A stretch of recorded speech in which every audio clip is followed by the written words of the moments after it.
Imana nyirimbabazi n'impuhwe nyinshi ibuzuza ubuntu bwayo kandi amahoro akomoka kuri yo abashe kugota imitima yanyu.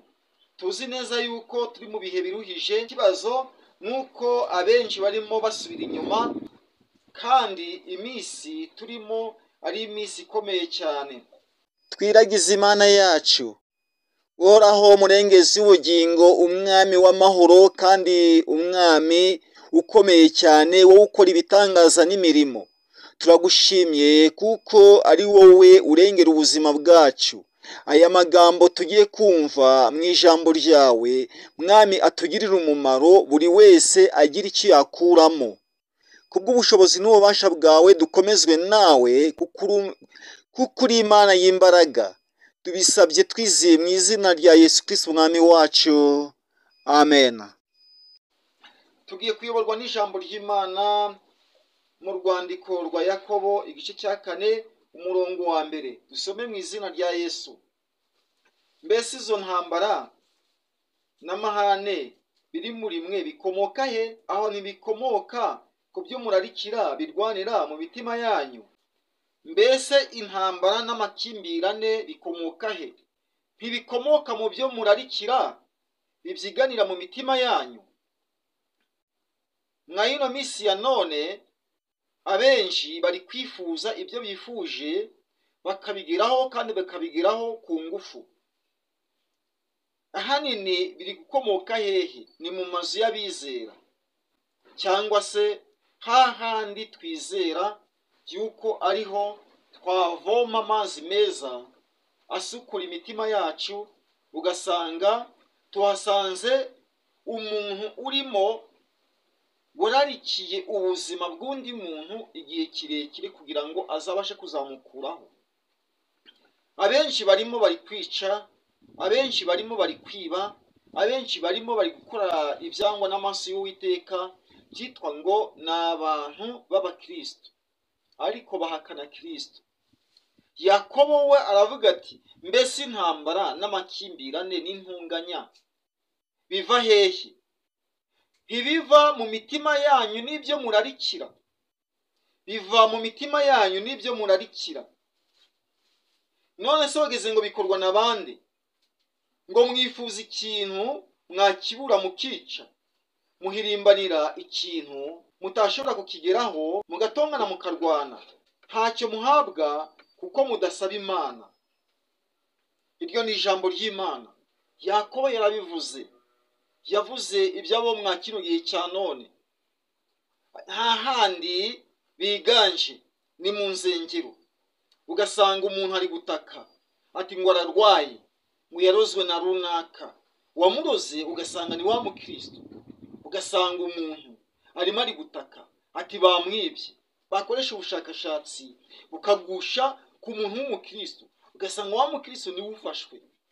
Ugasanga none bibaye ibindi. Ugasanga noneho amakimbirane arabonetse mu nzu y'Imana. Ugasanga noneho igisebo kirabonetse mu bantu b'Imana. Yakobo we yarabivuze, mbese intambara n'amakimbirane bikomoka hehe? Ubwicanyi bukomoka hehe? Kurwana bikomoka hehe? Gushambagurana bikomoka hehe? Ahanini ni mu mitima y'abamwe mwa kino gihe cya none biyita ngo n'abakiranutsi. Turebe noneho tugenzure abo bantu bameze batyo n'abakiranutsi koko. Turebe tugenzure impamvu ni iyihe. Abo n'abakristo koko, n'abatoranyijwe n'Imana. Ahanini Satani yarabahagurukije abicaza ku ntebe y'ubukristo, ariko atari abakristo.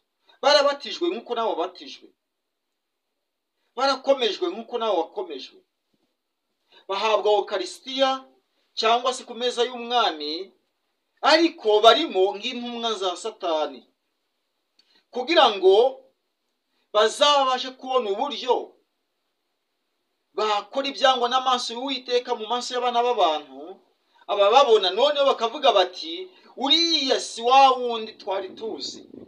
Bityo noneho rero akabasha kuva mu byizerwa, bitewe nuko bari babazi nk'abantu bayobotse Imana, bari babazi nk'abantu bakorera Imana. Bamwe muzabasanga mu baririmbyi, abo bantu ariko si abaririmbyi by'ukuri. Abandi muzabasanga mu babwirizabutumwa, ariko si ababwirizabutumwa by'ukuri. Abandi muzabasanga mu badiyakoni n'abadiyakonikazi, ariko si bo by'ukuri. Abandi muzabasanga mu bapasiteri, ariko si bo by'ukuri.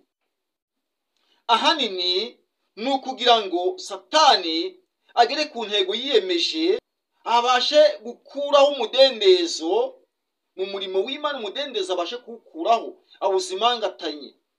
Nta yindi ntego niyo. Ubundi niba warahamagawe n'Imana, wahamagawe n'Imana koko, ntabwo wakora ibyangwa n'amaso y'Uwiteka mu maso y'abana b'abantu. Ukora cyo ni wa wundi urimo ibibitsanyo bya Satani. Intego ya Satani iri muri we, kandi iyo ntego ye izabasha kugaragara. Ntabwo izagaragara nijoro, ahubwo ni ku manywa y'ihangu. Bityo rero tumenye neza kandi tugenzure, turebe kure. Nitubona bibaye, ntitukazabasha kuva mu byizerwa, mwebwe mugikomereye mu byizerwa ngo mwitwaza bariya babasha kuganda, bariya usanga bari kugoreka iby'Imana, barimo bariba, barimo barasambana, barimo barica, barimo bararoga, barimo baratakaza ukuri, ukwizera barimo baragutakaza. Genzura urebe neza koko, ugenzure. Soma ijambo ry'Imana witonze, umenye neza yuko ibyo byavuzwe. Ijambo ry'Imana rirabivuga. Mu minsi y'imperuka, mu bihe bya nyuma, azaba ari ibihe birushya. Abenshi bazava mu byizerwa, bite ku myuka iyobya, imyuka y'abadayimoni, kandi bemere yuko yabakoresha, kandi bakabasha kugendera mu byo bararikira, kandi intego yabo bakabasha kwigiraho vuba vuba. Barica, baragambana, barimo baragambana. Ubugambanyi mwa kino gihe bwakajije umurego, ubwicanyi mwa kino gihe bwakajije umurego, uburozi mwa kino gihe bwakajije umurego. Mwa ino minsi ya none, ba bandi wizeraga yuko ari abantu b'ukuri bagomba kuyobora abantu benshi ku gakiza, niba uri gusanga bari kubajyana muri Gehenomu. Birimo byateye. Satani yakajije umurego. Nimuze dusange Uwiteka, nimuze tumukorere, nimuze twizere, nimuze dukiranuke. Abameze bati tubatera umugongo. Nubu na mugenzi wawe yatangiye kuyoba, nubu na mugenzi wawe yatangiye gusakuza, nubu na mugenzi wawe yatangiye kuzana inzangano, nubu na mugenzi wawe yatangiye kuzana amatiku, nubu na mugenzi wawe yatangiye gukora ibyangwa n'amaso y'Uwiteka, menya neza yuko ijambo ry'Imana ryarangije kumuvugaho kera, ryaramutaruye. Noneho nurangiza kumubona, uzamubonemo ikimenyetso cya Antikristo, uzamubonemo ikimenyetso cy'uko ari intumwa ya Shitani mu murimo w'Imana, kugira ngo ayobye benshi. Niyo ntego ya Satani, niyo ntego ya Satani. Abenshi mu bapasiteri barejejwe, ariko atari abapasiteri. Satani yabashe kubahagurutsa kugira ngo abatereke mu murimo. Noneho ya ntego ya Satani ikabasha kuba yagerwaho binyuriye muri bariya abantu basizwe mu murimo, kandi by'umwihariko ahatari ukuwugiramo by'ukuri, ahubwo ari izindi nyungu bagamije n'intego ya Satani, kugira ngo isohorere muri bo, nabo babashe kuyisohoza. Tube maso. Mwa ino minsi ya none nta bandi bari kugambana, nta bandi bari kugambanirana, nta bihango n'abakozi b'Imana. Mwa ino minsi ya none nta bandi bari kurwana, nta bihango n'abakristo. Mwa ino minsi ya none nta bandi bari kurogana, nta bitwa ngo n'abakristo. Hamwe bakajyana uburozi mu nsengero. Ntabwo ari abakristo nyirizina, ni intumwa za Satani. Satani irabafasha batereka mu murimo. Tube maso rero, kugira ngo tutagendera mu kigare. Ijambo ry'Imana ribashe kubagota, murigenderemo neza, ribatware muryinjiremo neza, naryo ribe muri mwe kandi rishinga imizi mu mitima yanyu, kugira ngo Yesu nazaza ku munsi w'urubanza, wowe ubwawe uzabashe kuzagera mu ijuru ukiranirwa.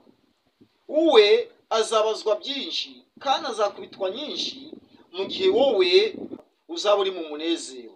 Imana iguhereze umugisha kandi Imana igufashe, ikugirire neza.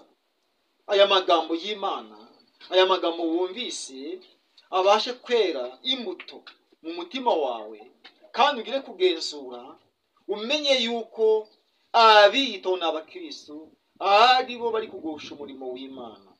Si abakristo rero. Abakristo nyirizina ntabwo bagusha umurimo w'Imana ngo bagushe bagenzi babo, ahubwo barabakomeza. Imana ibahereze gukomerera mu buntu bwayo.